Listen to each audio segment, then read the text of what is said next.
సరిగ్గా చదవలేదేమో మీరు. కాదు కాదు, మీరు సరిగ్గా చదవాలా. ఈనాడులో ఇంటర్వ్యూ వచ్చింది, అది మీరు సరిగ్గా చదవాలా. దాంట్లో ఏం చెప్పారంటే, మామూలుగా మన ఇండియాలో పుట్టినోడే అక్కడికి వెళ్ళి ఒక 4 years ఉండొస్తాడు. ఉండొచ్చేసిన తర్వాత 50 రోజు మామూలు హాలిడేస్కి ఇక్కడికి వచ్చిన తర్వాత ఇండియా వేస్ట్ రా, చెత్తరా, అసలు అదిరా అంటాడు. వాడు పుట్టింది ఇక్కడ. ఎందుకు అంటాడు? బికాస్ ఇక్కడ ఏంటే అక్కడికి వెళ్ళి లైన్లో నుంచోమంటే గంటలు నుంచుంటాడు. ఎందుకంటే అక్కడ తంతారు లైన్లో నుంచోపోతే. ఇక్కడికి వచ్చి లైన్లో నుంచోడు. ఇమీడియట్గా వెళ్ళిపోయి ఒక 100 రూపాయలు ఇచ్చేసి నా తొందరగా ఫస్ట్ పవనీరా అంటాడు. అది చేసే తప్పు. అది నేను చెప్పింది. ఇక్కడ కూడా కరెక్ట్గా ఉంటే, ఇక్కడ మనము కరెక్ట్గా ఉంటే అన్నీ బాగుంటాయి. ఇప్పుడు we should not point out someone, you're not doing correct, మీరు తప్పు చేస్తాం. నువ్వు కరెక్ట్గా ఉన్నప్పుడు ఇంకోసారి పాయింట్ అవుట్ చూపించు. Because when you point one finger other side, the 4 fingers is showing you. ఇది నువ్వు కరెక్ట్ చేసుకోవాలని చెప్తున్నాను నేను. అది టాలీవుడ్ డార్లింగ్. సో బాలీవుడ్లో రియాక్షన్ ఏంటి, ప్లస్ అక్కడ ఉన్న కాన్స్ డామినేషన్ని అధిగమించేలాగా వాళ్ళకు కూడా ఒక చిన్న షాక్ ఇచ్చే రేంజ్లో ఈ సినిమా రాబోతుంది కదా. బాలీవుడ్ కాన్స్ డామినేషన్ ఎలా తట్టుకుంటున్నారు ఈ సినిమాతో అవన్నీ? సార్ కాన్స్ అనేది మనకి ఇండియా అంతా ఇన్స్పైర్ చేశారు సార్ వీళ్ళు. They inspired many films. So వాళ్ళతో మనం అనకూడదు, ఎవరు అనకూడదు, తప్పది. అండ్ బాలీవుడ్లో చాలా బ్యూటిఫుల్గా రిసీవ్ చేసుకున్నారు. ఎందుకంటే నాకు లాట్ ఆఫ్ పెద్ద స్టార్స్ బాహుబలి 1 తర్వాత నాకు మెసేజ్ చేశారు చాలామంది. రణబీర్ లాంటి వాళ్ళు బిగ్ స్టార్స్ మెసేజ్ చేశారు. చాలా వార్మ్ వెల్కమ్ వచ్చింది. వాళ్ళ ప్రెస్ కూడా చాలా బ్యూటిఫుల్గా రిసీవ్ చేసుకున్నారు. I should thank them for a great receiving. Can we expect this to be continued? ఒకటి చేద్దామండి. ఒకటి చేసిన తర్వాత అసలు ఒకటి చూడండి, మీరే నన్ను వద్దనుకుంటారు, నేను వద్దనుకుంటాను, వాళ్ళే వద్దనుకుంటారు. సన్ నెట్వర్క్ స్టూడియో నెక్స్ట్ వద్దురాబాబు వీడు. ఒకసారి ఒకటి అవనివ్వండి, ఒక ఎపిసోడ్ అవనివ్వండి. బాగా గ్యాప్ తీసుకుంటున్నారు సినిమాలకి. సో ఇలానైనా ఫ్యాన్స్తో కానీ ఆడియన్స్తో కానీ కనెక్ట్ ఉంటుంది కదా అని అంటే కుదిరింది ఇప్పుడు.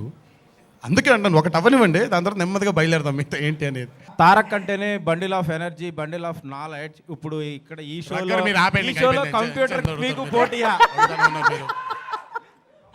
అసలు మీరు ఎందుకు అడుగుతారండి? నాకు అర్థం కాదు. మీరు ఎందుకు అడుగుతారు?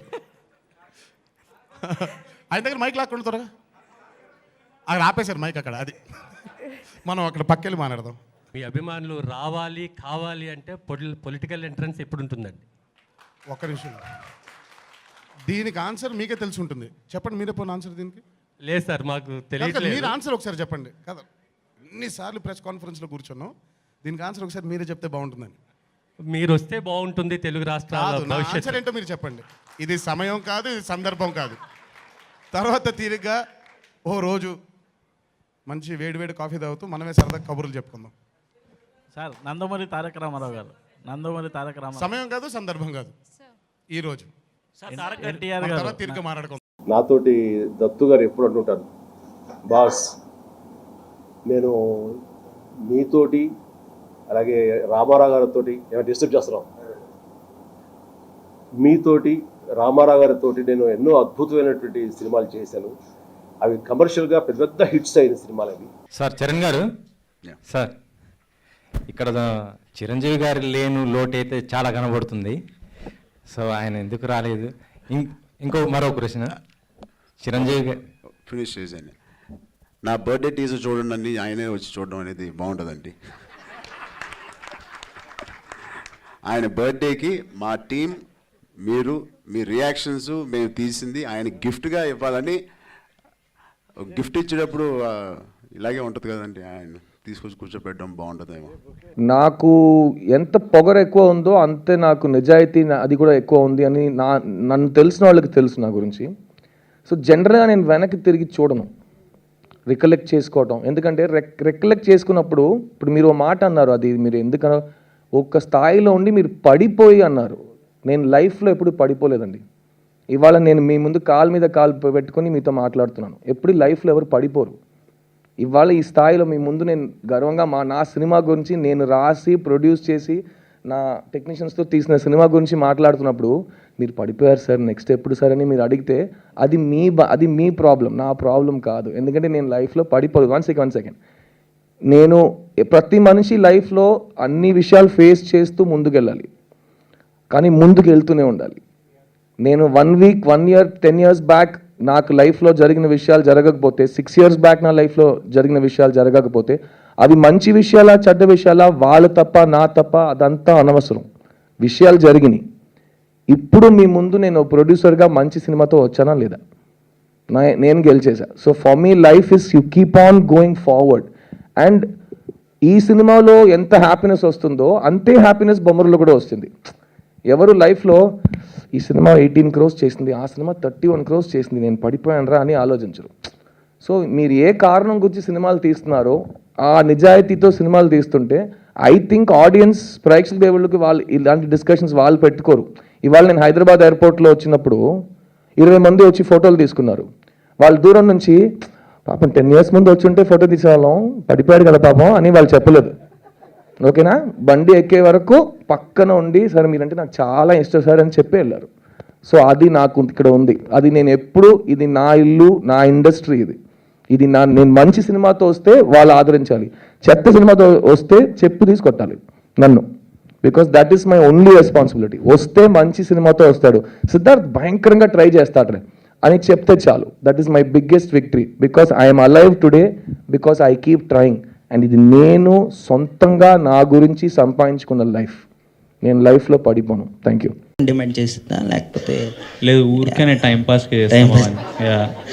ఊరికనే ఈ ప్రెస్ మీట్లు సినిమాలే టైంపాస్కి చేస్తాం. సినిమాలే ఊరికనే అన్నీ ఈ 4 cities వెళ్ళడం, వీళ్ళు 10 కోట్లు 40 కోట్లు పెట్టడం అంతా మాకు ఊరికే ఇది టైంపాస్ ఇదంతా. సో ఊరికే అందరం టైంపాస్, మన కెరియర్లు అన్నీ టైంపాస్, ఎవరికి ఇంట్రెస్ట్ లేదు, ఊరికేనే అట్లా. కరణ్ జోహర్తో చేస్తున్నారు, ప్రొడ్యూసర్స్ ఎవరండి? అది కూడా టైంపాసే అంతా. ప్రొడ్యూసర్స్ ఎవరండి చెప్పండి. సార్ ప్రశ్నించడం కోసం అంటూ జనసేన పేరుతో పవన్ కళ్యాణ్ జనాల్లోకి వెళ్ళాడు. మరి ప్రశ్నిస్తున్నటువంటి పవన్ కళ్యాణ్ ఈ స్టేజ్ మీద మీరు ప్రశ్నిస్తే ఆ దృశ్యం చూడాలని చాలామందికి ఉంది. మరి ఈ షోలో పవన్ కళ్యాణ్ గారిని ప్రశ్నించే దృశ్యం కనిపిస్తుందా? ఇప్పుడు ఇది అప్రస్తుతం నిజంగా చెప్పి క్వశ్చన్ మరొక అనుకోకలేదు. మీరు దీని ఏదైనా సరే ఎవరు మాట్లాడినా సరే కన్ఫైన్ టు మీలో ఎవరు కోటిస్తాడు స్టార్ మాకు సంబంధించే అడిగారు. అంతవరకు ఈ సభలో కార్యక్రమం అడగటం అది సబబు అనుకుంటున్నాను. ఇది మరో సందర్భంలో దీనికి ఆన్సర్ నేను చెప్తాను. హీఈస్ మై బ్రదర్, నా బ్లడ్ బ్రదర్. సో మీకు వచ్చిన ప్రపోజల్ నమ్రత దగ్గర నుంచి కాకుండా అర్థం కాదా మీరు ఏమంటున్నారు? వ్యాలంటైన్స్ డే రాబోతుంది, తర్వాత ఏంటి? ఇది వ్యాలంటైన్స్ మంత్ అండి. అదే పెళ్ళి 14 సంవత్సరాలు అయిపోయింది. సో మీకైతే చాలా మంది ప్రపోజ్ చేసి ఉంటారు. సో మీకు వచ్చిన ద బెస్ట్ ప్రపోజల్ ఏంటి మీ వైఫ్ దగ్గర నుంచి కాకుండా? అది ఎలా అండి, మా వైఫ్ నుంచి ఎప్పుడు ఏం మాట్లాడుతున్నారు మీరు? ఓకే, ఈ సినిమాని ఆపేస్తారని చెప్పేసి, ఆపేయటం కోసం బెదిరింపులు వస్తున్నాయని చెప్పేసి కొంతమంది చేస్తున్నారని చెప్పేసి వస్తుంది. ఆ బెదిరింపులకు మీరు ఎంతవరకు బెదిరుతారు? బెదిరే అవకాశం ఉందా? సినిమా రిలీజ్ మీద ఆ బెదిరింపుల ప్రభావం ఏ మేరకు ఉండబోతుంది? బెదిరింపులకు బెదిరిపోతే ఇక్కడ ఎలా నుంచుని ఉంటాను ఫస్ట్ చెప్పండి. అసలు ఫస్ట్ ఈ సినిమా ఎందుకు చేస్తాను? అసలు వచ్చినాయా బెదిరింపులు వచ్చినాయా? అది కూడా మీ స్టంట్ అనుకోవచ్చా? ఎందుకంటే ఇలాంటి స్టంట్స్ మీరు బాగా చేస్తారు. ఇప్పుడు మోస్ట్ ఆఫ్ ద నాకు బెదిరింపులు వచ్చినాయి టీవీ రౌడీల నుంచి. టీవీలో కూర్చుని నరకేస్తా, వస్తే చంపేస్తా అని వార్నింగ్లు ఇస్తూ ఉంటారు చూడండి, అక్కడి నుంచి వచ్చినాయి. ఇంకోటి నిజంగా హాని చేసేవాడు ఎవడు బెదిరించాడు ఫస్ట్ ఆఫ్ ఆల్. సో అలాంటప్పుడు బెదిరించోళ్ళు ఎందుకు భయపడిన అంటే బెదిరించోళ్ళు ఏమి చేయలేరు అని నాకు తెలుసు కాబట్టి. చేసేవాళ్ళు బెదిరించరు. అప్పుడు మీ క్వశ్చన్కి అర్థం లేదు. అర్థం లేకుండా ఎందుకుంటారు? బెదిరింపులు వస్తున్నాయనేటువంటిది ఇందాక పోసాని కృష్ణపూర్తి గారు పృథ్వీ గారు మాట్లాడుతూ బెదిరింపులు వస్తున్నాయి, వాళ్ళే బెదిరిపోతారని చెప్పారు. సో ప్రశ్నలో అసంబద్ధత ఏమీ లేదు. ఓకే, నేను రీఫ్రెష్ చేస్తాను. నేను బెదిరింపులు ఓకే, మీరు బెదిరుతారా లేదనేది వేరే విషయం. బెదిరింపులు వస్తున్నాయా లేదా అనేది పాయింట్. అదే ఇప్పుడు ఇంకా ఈ రిలీజ్ దగ్గర పడుతున్న టైంలో ఆ బెదిరింపులు ఇంకా ఎక్కువయ్యే అవకాశం ఉందా? నిజంగా బెదిరింపులు వస్తే మీ రియాక్షన్ ఎలా ఉంటుంది? నేను కూడా బెదిరిస్తాను.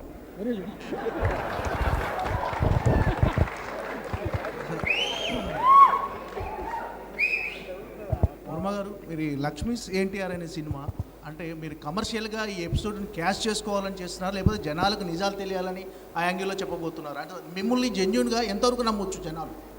నన్ను లాస్ట్ ఏమన్నారు? మిమ్మల్ని జెన్యున్గా జనాలు ఎంతవరకు నమ్మొచ్చు? మీరు వాస్తవాలే చెప్తున్నారని ఎంతవరకు?